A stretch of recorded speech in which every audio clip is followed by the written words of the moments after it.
Perkenalkan, nama saya Sinta Maria Cecilia yang akan membantu kalian berjalannya podcast ini. Pada kesempatan kali ini, kami ingin membicarakan tentang topik yang pastinya menarik untuk didengarkan, yakni integrasi Timur Timur ke dalam wilayah Republik Indonesia pada masa Orde Baru.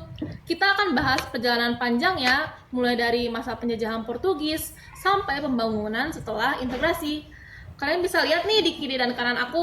Di sini aku udah bersama 5 narasumber yang gak kalah kerennya nih. Coba kalian semua say hi dulu dong ke kamera. Hai. Oke, pepatah mengatakan tak kenal maka tak sayang. Coba kita kenalan dulu yuk sama narasumber kita, dimulai dari sebelah kiri. Halo semuanya, perkenalkan nama aku Aditya Chandra. Kalian bisa panggil aku Adit. Aku sebagai narasumber 1. Halo semuanya, perkenalkan nama aku Ricardo James Krisyawan. Kalian bisa panggil aku Ricardo dan saya sebagai narasumber 2. Halo semuanya, perkenalkan nama saya Riani Faunia. Kalian bisa panggil aku Riani. Aku selaku narasumber 3. Halo semuanya, saya Dava Rupsyadanar. Kalian bisa memanggil saya Dava. Saya sebagai narasumber 4. Halo semuanya, perkenalkan nama saya Dion Raihan Piliang. Kalian bisa manggil saya Yong. Saya sebagai narasumber 5. Oke teman-teman, jadi kalian udah kenalan semua nih sama narasumber kita. Jadi kita langsung aja yuk bahas ke topiknya, yakni bagian pertama, masa penjajahan Portugis.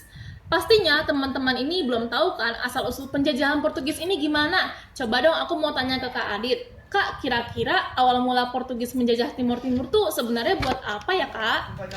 Jadi gini Kak Sinta, Timur Timur itu dijajah Portugis sejak abad ke-16, sekitar tahun 1515. Awalnya Portugis datang buat berdagang cendana, kayu manis di pasar mahal internasional. Tapi lama-lama mereka membentuk koloni permanen di sana.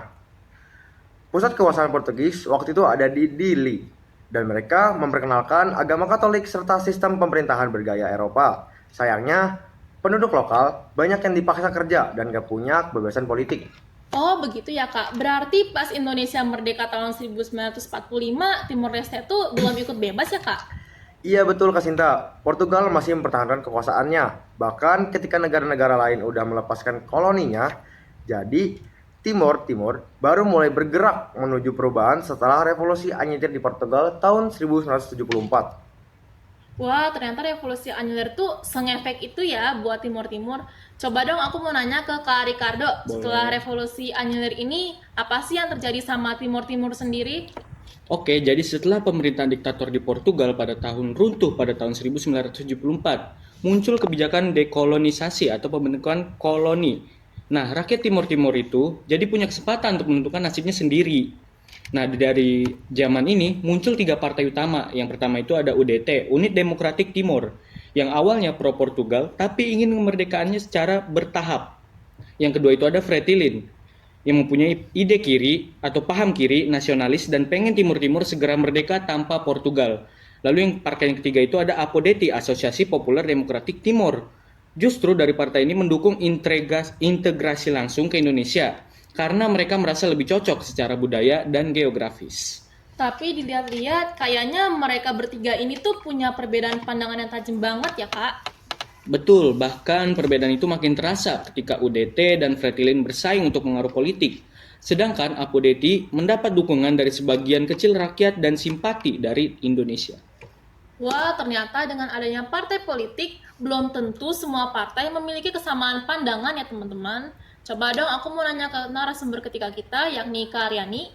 Gimana sih bentuk persaingan antara UDT dan Fretilin? Jadi awalnya UDT itu netral, tapi mereka khawatir Fretilin yang berhaluan kiri bakal bawa pengaruh komunisme. Maka pada Agustus tahun 1975, UDT melakukan kudeta terhadap pemerintah lokal yang didukung oleh Fretilin. Tapi kudeta ini gagal karena Fretilin melawan balik dan akhirnya menang. Akibatnya, banyak pendukung UDT yang melarikan diri ke wilayah Indonesia, khususnya ke Nusa Tenggara Timur. Tadi tuh aku dengar kayak ada kata petisi gitu ya Kak. Terus apa hubungannya sama petisi yang Kakak bilang tadi? Nah, di pengungsian itu, para tokoh UDT, APODETI, dan beberapa partai kecil lain menandatangani petisi Balibo yang isinya menyatakan keinginan rakyat Timur Timur untuk bergabung dengan Indonesia. Petisi itu jadi dasar bagi pemerintah Orde Baru untuk melakukan langkah integrasi. Oh, jadi bisa dibilang integrasi itu dimulai dari keinginan sebagian rakyat Timur Timur sendiri ya, Kak? Iya Kak Sinta, tapi tetap kontroversial karena Fretilin menolak keras dan tetap memproklamasikan kemerdekaan Timor Timur pada 28 November tahun 1975. Wah, ternyata situasinya tuh bener-bener chaos banget ya. Tapi dari tadi tuh kita kayaknya nggak ada bahas soal Indonesia sama sekali nih. Sekarang aku mau nanya ke narasumber keempat kita, yakni Kak Dapa. Kak, kira-kira gimana ya reaksi Indonesia dalam menanggapi situasi ini? Jadi, setelah Fretilin memproklamasikan kemerdekaan, Indonesia khawatir Timor Timur bisa jadi pangkalan ideologi kiri yang dekat dengan komunisme. Terutama karena konteks Perang Dingin waktu itu, maka Indonesia melancarkan Operasi Seroja pada 7 Desember 1975. Tujuannya adalah untuk menstabilkan kondisi dan membawa Timor Timur bergabung ke Indonesia. Setelah operasi militer itu, dibentuklah Dewan Pemerintahan Sementara yang mengajukan permintaan resmi integrasi. Oh begitu ya Kak, berarti pada akhirnya si Timor Timur ini masuk ke Indonesia ya? Ya, pada 17 Juli 1976, melalui Undang-Undang Nomor 7 Tahun 1976, Timor Timur resmi menjadi Provinsi ke-27 Republik Indonesia dengan nama daerah tingkat 1 Timor Timur dan Dili sebagai ibu kotanya. Kedengarannya kayak mulus banget ya Kak, padahal pastinya banyak halangan kan dalam proses tersebut. Betul, masih ada perlawanan bersenjata dari Fretilin. Dan itu berlangsung bertahun-tahun. Jadi, meskipun secara hukum sudah menjadi bagian Indonesia, stabilitasnya belum benar-benar tercapai.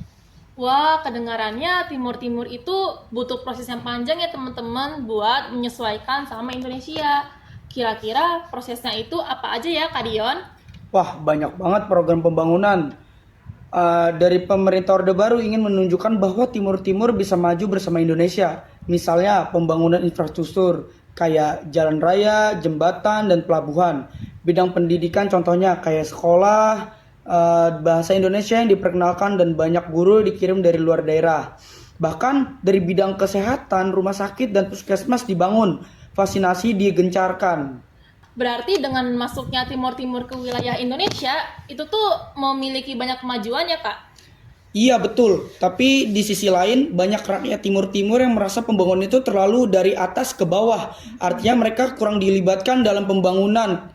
Selain itu ada juga isu pelanggaran HAM selama masa operasi militer yang bikin hubungan rakyat dengan pemerintah pusat jadi tegang. Berarti belum sepenuhnya adil gitu ya Kak? Nah bener banget, itu salah satu alasan kenapa setelah reformasi 1998 muncul dorongan untuk referendum. Hingga akhirnya pada tanggal 30 Agustus 1999 mayoritas rakyat Timur Timur memilih merdeka dan memisahkan diri dari Indonesia. Wah, ternyata kisah integrasi Timor Timur ke Indonesia itu benar-benar kompleks banget ya teman-teman. Dari penjajahan Portugis, perjuangan partai-partai politik, konflik internal, sampai akhirnya jadi bagian dari Indonesia, namun pada akhirnya dia memisahkan diri lagi. Iya, panjang banget Kak Sinta nih perjalanannya. Contoh nyatanya gimana sejarah penuh dinamika dan kepentingan yang saling tabrakan. Dan juga pelajaran penting bahwa kemerdekaan dan integrasi harus datang dari kesadaran bersama rakyatnya sendiri. Setuju, proses politik tanpa persatuan bisa menimbulkan konflik berkepanjangan. Tapi di sisi lain Indonesia juga banyak belajar dari pengalaman itu, terutama soal pendekatan terhadap daerah perbatasan. Nah benar, semoga kisah ini bisa bikin kita lebih menghargai makna persatuan dan pentingnya mendengarkan suara rakyat. Setuju banget. Terima kasih ya buat narasumber dan juga buat kamu yang udah dengerin. Tetap semangat belajar ya semuanya dan jangan lupa sejarah itu bukan cuma masa lalu tapi juga cermin masa depan. Sampai ketemu lagi di podcast kami selanjutnya. See you. See you.